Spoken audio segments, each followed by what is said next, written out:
এখন আমি এই পয়েন্টগুলো শেষ করার পরে just want to check how many people didn't understand what I spoke so far. Can the young brothers from here show me that they didn't understand what I spoke? Okay, did you all understand what I spoke? Did you all understand what I say? Most of them are downstairs. Okay, right. Let me summarize. I made mainly 9 points and supplemented by the family issue 10 points. Okay. The first point is, first 3 points relate to why Allah created us. Number 1 is Allah created us to be vicegerent, to be representative of Allah's grand design. That means we need to follow the commands of Allah, not our desires. So this is number 1. We need to represent Allah's grand design if we accept Allah. Number 2 is that we are slaves of Allah. If we are slave, we don't have any boss. We don't have anybody to fear. We are free and independent and honorable and dignified. This is number 2. So we are slaves of Allah and nobody will boss us around. Number 3 is the purpose of creation of human beings. Allah says, I want to see who is the best performer in terms of obedience, of Allah subhanahu wa ta'ala. So the first is we are a representative of Allah. Second is we are slaves of Allah. Third is Allah wants to see who is the best performing servant of Allah subhanahu wa ta'ala. The second issue I said, who is stopping us from achieving these 3? Number 1 is nafs, our desires, our physical entity.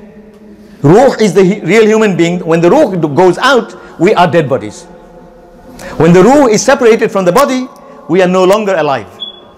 So therefore, ruh is the human being with the good, the spiritual power, and the physical power is like animals, because we do everything like them, except that this ruh knows right and wrong.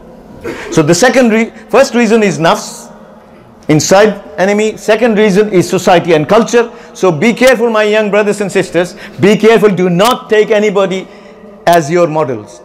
If they are good servants of Allah, you follow. If they are not, don't harm your life. In dunya and akhirah, you are destroyed. Look at all the pop stars and all the cinema stars. Look at their lives. How happy are they? Why do they need sleeping pills? Why do they suffer from depression? Why do they have relationship problems? One after another, their relationships break down. Don't go to that path. So first, therefore, is nafs. Second is society, culture, customs. Everybody is doing it, so I do it. Where is my independent thinking? Where is my independent decisions? And number 3 is all kinds of people who influence us. We need to screen them. We need to filter them. We don't accept all the influences that come. If we are independent in our thoughts and our actions, then we will choose what we accept and what we reject. We will choose what we act and what we stop. So let us be independent. In a free country, you don't have to follow the crowd. You have spiritual entity, you have intellectual entity, you have physical entity, you have all these already there. You use them, you protect yourself, your life in dunya and akhirah. So these, the 3 things: action plan, read, learn, practice.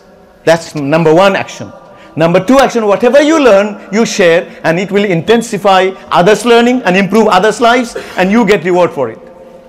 And third is that form a group to support each other in the development of intellectual and spiritual growth. So these are the 3 action plans: learn, share, and group. Now the last point I said, for the children particularly, remember your parents made a lot of sacrifices to bring you up in this world.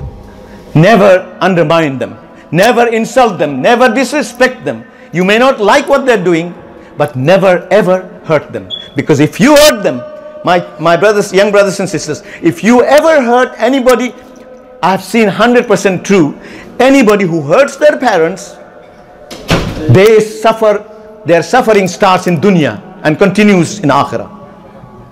I have seen all the people I know, from my friends and relatives, anybody who hurt their parents, they have suffered in dunya. So please, don't bring destruction and pain on your own lives. Always respect your parents. Even if you have to disobey because they contradict Allah and Rasul, you still do it with nice and civilized and good manners.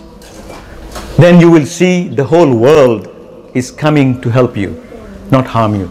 May Allah help us and guide us so that we become independent, free Muslims. We only obey Allah and we respect everybody else, agree or disagree. وَمَا تَوْفِيقِي إِلَّا بِاللَّهِ وَالسَّلَامُ عَلَيْكُمْ وَرَحْمَةُ اللَّهِ.